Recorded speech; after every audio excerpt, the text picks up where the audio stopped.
Ito po ang journey ni Harry sa pagpapagaling.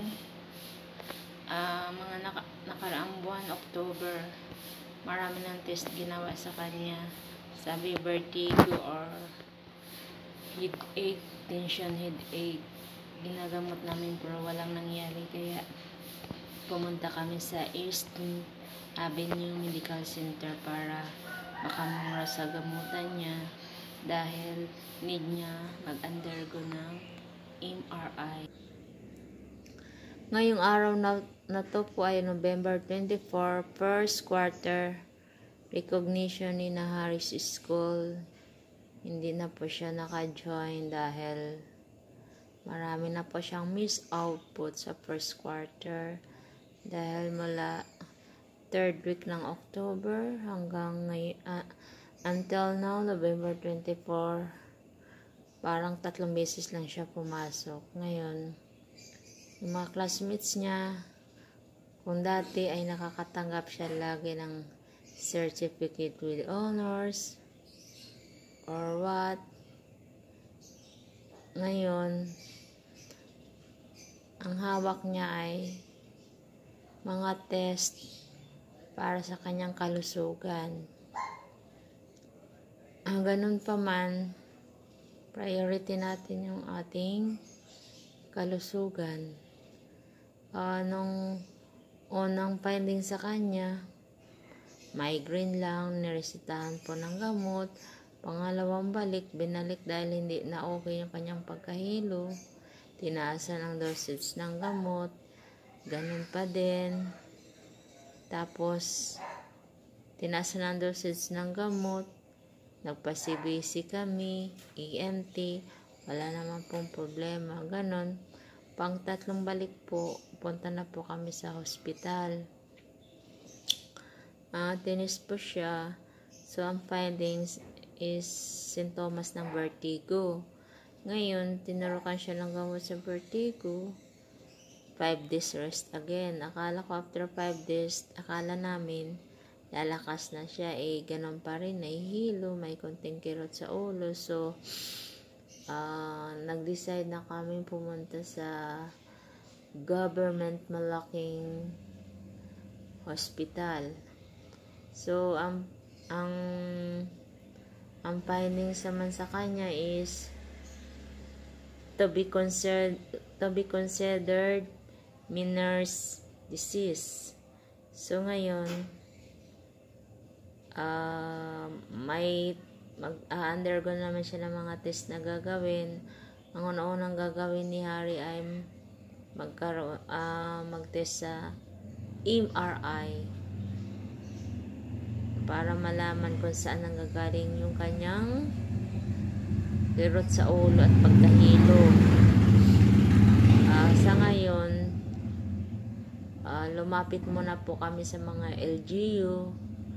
Ang una kong nilapitan yung City Hall na makakuha ng guaranteed letter para makatulong dun sa pag-MRI ni Harry, kasi bago po pumunta kami sa social worker ng hospital, kasi public po, kailangan namin kumuha ng guaranteed letter sa City Hall or any politicians, and dapat naka-online. After nun, pipila na naman kami ng mahaba para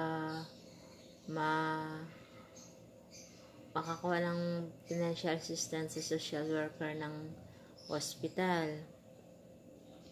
So, kaya naghihintay pa po kami ng guaranteed letter at ma-schedule din po si Harry sa MIR niya.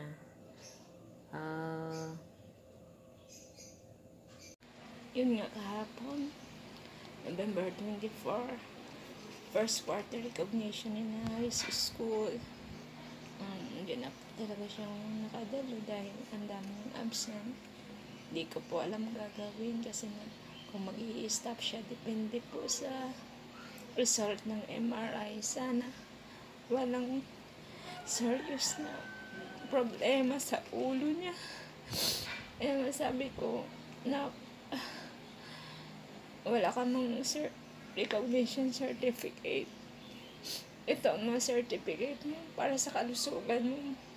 Mga medical result, medical test, medical procedures. Huwag kang mag-alala. Mas mahalaga po ang certificate mo yun. Mga nakarang linggo, sabi niya sa akin, Mami, nag-class picture na sila. Pero, okay lang, Mami. Pero nainggit ako konti, pero okay lang, Mami. Kalusugan ang importante. Alam mo ba, sabi ko magpahinga siya hanggat nasa bahay, hanggat waiting kami sa MRI niya. Patuloy pa rin siya nagbabasa, nagre-review. Kasi anong ginagawa mo? Di ba sabi ko magpahinga ka na, hayaan mo na yung mga miss outputs. Mami, nagre-review lang ako. Bakit ka nagre-review? Matulog ka na. Alam mo ba? Kahit sabihin mong mag-i-stop na siya o anong, patuloy siyang nagbabasa. Kaya parang, naboboard siguro nang walang ginagawa kasi almost 2 months na siya sa bahay lang. Pabalik-balik kami sa mga clinic, sa hospital. Kaya, ito, nag-decision kami. Una namin pinuntahang malaking hospital is PNC. Kaso sa PNC, walang MRI. Kaya, tumakbo kami sa East Avenue. Kaso po, need talagang magtiyaga. Pumila. Minsan nakakalungkot dahil sa isang araw, isa lang malakad mo dahil mahaba ang pila. Ganun po talaga kapag libre dahil sa sobrang dami ng tao sa Pilipinas. Maraming nangangailangan. Kaya tiyaga-tiyaga lang para masolve ang problema. Ang problema po ay actually, after nang makompleto kong requirements niya sa MRI, tumakbo na kagad ako sa social worker ng hospital. Kasi ang sabi, kailangan ko po ng GL, guaranteed letter from any politician. Kaya nag-apply kagad ako. Tapos, need daw mag-online bago pumila uli sa social worker.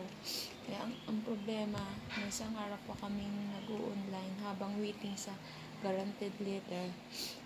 Online kami para mas masabay-sabay na pag may guaranteed letter na naka-online, makapila na ako sa social worker ng hospital. Kaso ang hirap din pumasok sa online dahil ang dami nga nangangailangan. Pero sabi ko, pag dumating na yung guaranteed letter, itatakbo ko na yun sa hospital. Kaya hindi ako naka-online, pipila na lang ako, magmamakaawa na mahirap mag-online.